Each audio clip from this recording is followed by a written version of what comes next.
ఈ వీడియోలో 'officer on duty' అనే సినిమా గురించి మాట్లాడుకుందాం. కుంచాకో బోబన్, ప్రియమణి లీడ్స్ గా జీతూ అషరఫ్ డైరెక్షన్ లో వచ్చిన క్రైమ్ థ్రిల్లర్ మూవీ ఇది.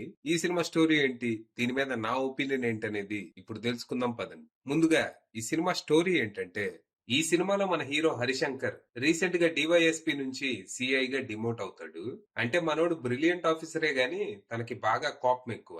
ఎవరైనా తప్పు చేసి తనకి దొరికితే ముందు మక్కెలు ఎరగదీసి తర్వాత పొజిషన్ ని బట్టి జైల్లో వేయాలా లేకపోతే రోడ్డు సైడ్ పడేయాలా అనేది డిసైడ్ చేస్తూ ఉంటాడు. బయట కేసులకే ఇలా రియాక్ట్ అయ్యే తను తన ఫ్యామిలీకి అన్యాయం జరిగితే ఊరుకుంటాడా? రీసెంట్ గా తన ఫ్యామిలీకి పెద్ద అన్యాయమే జరిగింది. కేసు పర్సనల్ అవటంతో మనోడు కొంచెం హెవీగానే రియాక్ట్ అవుతాడు. జస్టిస్ కంటే రివెంజ్ కే ఎక్కువ ప్రిఫరెన్స్ ఇస్తాడు. దాంతో పై అధికారులు తనని డిమోట్ చేసి సిఐని చేస్తారు. ఇక సిఐ గా జాయిన్ అయిన వెంటనే తనకు కేసు వస్తది. అదొక చిన్న చైన్ మిస్సింగ్ కేసు అన్నమాట. ఏదో గంటలో సాల్వ్ అయిపోద్దని ఇన్వెస్టిగేషన్ మొదలు పెడితే ఈ కేసులో ఒక దిమ్మ తిరిగిపోయే కాన్స్పిరసీ బయటపడుతుంది. అలాగే ఈ చైన్ మిస్సింగ్ కేసుకి తన ఫ్యామిలీకి జరిగిన అన్యాయానికి కూడా ఒక లింక్ బయటపడుతుంది. ఈ షాక్ నుంచి తను తేరుకునే లోపే మన హీరో ఒక పెద్ద ప్రాబ్లం లో ఇరుక్కుపోతాడు.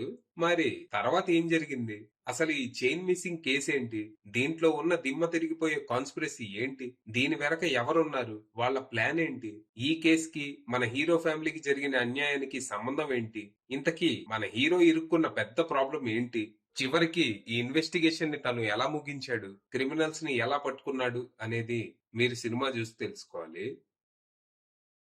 ఇక ఈ సినిమా పర్లేదు, ఒక డీసెంట్ క్రైమ్ థ్రిల్లర్ అనిపించింది. అంటే సినిమా ఫస్ట్ హాఫ్ బానే ఉంది కానీ సెకండ్ హాఫ్ మాత్రం చాలా ప్రెడిక్టబుల్ గా మారిపోద్ది. దాంతో ఫస్ట్ హాఫ్ చాలా థ్రిల్లింగ్ గా, సెకండ్ హాఫ్ కొంచెం లాగింగ్ గా అనిపించింది. ఈ cinema first half racy screen play తో సాగుతుంది. పర్సనల్ లైఫ్ లో, ప్రొఫెషనల్ లైఫ్ లో తీవ్ర ఇబ్బందులు ఎదుర్కొంటున్న మన హీరో దగ్గరికి అనుకోకుండా ఓ చైన్ మిస్సింగ్ కేసు రావడంతో కథ మొదలైద్ది.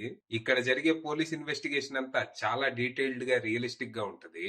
మేబీ ఈ సినిమా రైటర్ మాజీ పోలీస్ ఆఫీసర్ అవటం వల్ల అనుకుంటా పోలీస్ ప్రొసీజరల్స్ అన్నిటిని చాలా బాగా చూపించారు. ఇక ఏదో చిన్న తుప్పర్లా మొదలైన ఈ కేసు ముందుకు వెళ్లే కొద్దీ పెద్ద తుఫాన్ లా మారిపోద్ది. ఇంటర్వెల్ టైం కి చైన్ మిస్సింగ్ కేసు కాస్త మర్డర్స్ అని, డ్రగ్స్ అని, క్రిమినల్ కాన్స్పిరసీస్ అని పెంట పెంట అయిపోద్ది. ఇక సెకండ్ హాఫ్ లో అసలు ఏం జరుగుతుంది అనేది రివీల్ అయ్యాక మనం ఖచ్చితంగా షాక్ అవుతాం. కాకపోతే ఇక్కడ విలన్స్ మోటివ్ విచిత్రంగా, ఇంట్రెస్టింగ్ గానే ఉన్నా వాళ్ళ క్యారెక్టర్స్ మాత్రం అంతంత మాత్రంగానే ఉంటాయి. అండర్ డెవలప్డ్, వన్ డైమెన్షనల్ క్యారెక్టర్సే. హీరో క్యారెక్టర్ లాగా విలన్ క్యారెక్టర్లు కూడా బలంగా ఉండుంటే మజా వచ్చేది. అలాగని సెకండ్ హాఫ్ పూర్తిగా బాలేదని కాదు. ఇక్కడ కొన్ని మంచి ఇంటెన్స్ థ్రిల్లింగ్ మూమెంట్స్ ఉంటాయి. అవి చాలు పైసా వసూలు అనిపించుకోవటానికి. ఇక క్లైమాక్స్ అయితే నా వరకు పోయిందనిపించింది. చాలా రెగ్యులర్ గా ముగిస్తారు. నేను ఏదేదో ఎక్స్పెక్ట్ చేశాను కానీ అది ఏం జరగలేదు. మేబీ నాదే తప్పేమో ఎక్కువ ఎక్స్పెక్ట్ చేసి. ఓవరాల్ గా సినిమాలో ఉన్న పాజిటివ్స్ విషయానికి వస్తే story, performances, investigation scenes, cinematography, background score, action episodes and direction.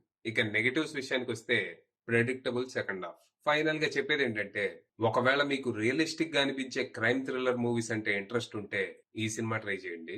ప్రస్తుతానికి ఈ సినిమా థియేటర్స్ లో రన్ అవుతుంది. మలయాళం వర్షన్ మాత్రమే అవైలబుల్ ఉంది. అది విషయం.